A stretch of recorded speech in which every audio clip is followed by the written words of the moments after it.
AfricamediaLive TV. Kindly subscribe to our YouTube channel to get updated on the trending gist, latest news all over the world. Like our page, subscribe, and share with friends. Thank you.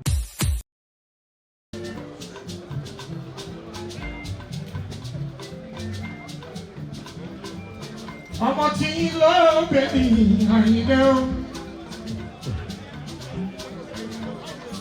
Síkírù lẹ́yìn bí òun lọ bí mi. Ààrẹ mú wọn láàṣìkò kiri pẹ́.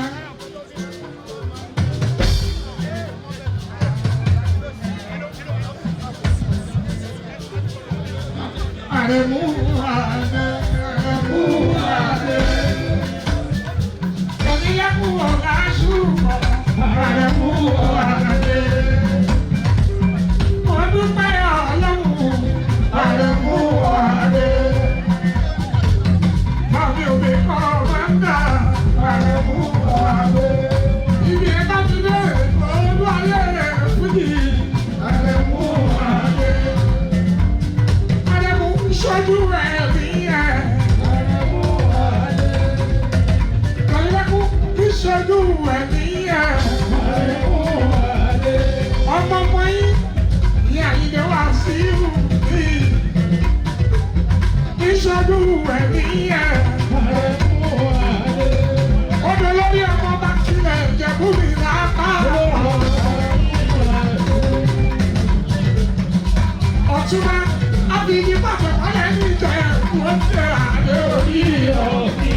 Olórí ọmọ wa, Akílẹ̀ Ìjẹ̀bú,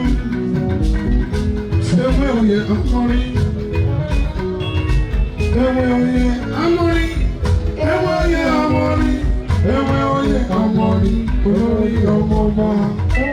Ewé oyè amọ́rí, ewé oyè amọ́rí, ewé oyè amọ́rí, olórí ọmọ wa. Alága wọlé, ọmọ lè lálejò. Òbẹ kan máa dà bàbá tó bí yàn lọ́mọ, òbẹ kan ní fọ́mọ ẹ̀ wá sí wò.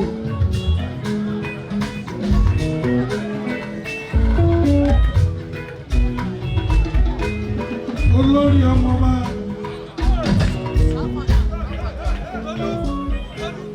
Ọdún lóṣù pé tí mú ìwà sílẹ̀ ayé. Ọlásùnkànmí. Adésùn olórí ọmọ wa ọdún lóṣù pé tí kò ìwọ sáyé jẹ́ kí wà sí wù olórí ọmọ wa o. Ọdún lóṣù pé tí kò ìwọ sáyé jẹ́ kí wà sí wù olórí ọmọ wa o. Iṣẹ́ Ọlọ́run ni. Àtọwọ́ Ọlọ́run ní.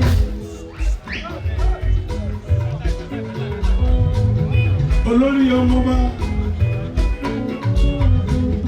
ohun tó Olúwa bá ṣe, ó yẹ ká dúpẹ́ lọ́wọ́ Olúwa àti kábíyèsí Àwùjalẹ̀.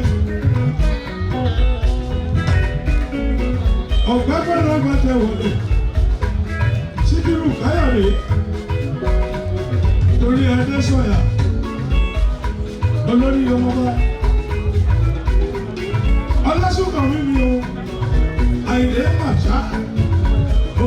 ọmọọba ọkọ olórí ọmọọba ọkọ olórí Emmanuel olórí ọmọọba ọkọ olórí Emmanuel olórí ọmọọba akilẹ gbogbo Ìjẹ̀bú olórí ọmọọba àyè màṣáàlú olórí ọmọọba adéṣèyàwó Wàsíù olórí ọmọọba. Ewé amọ́rí, ewé oyè amọ́rí, ewé oyè amọ́rí, olórí ọba máa ti mọ́rí.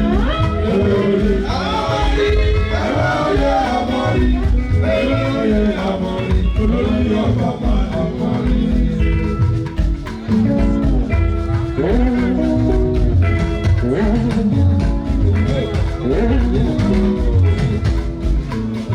Ọmọ alájà, àyíwájú ìgbàdíà.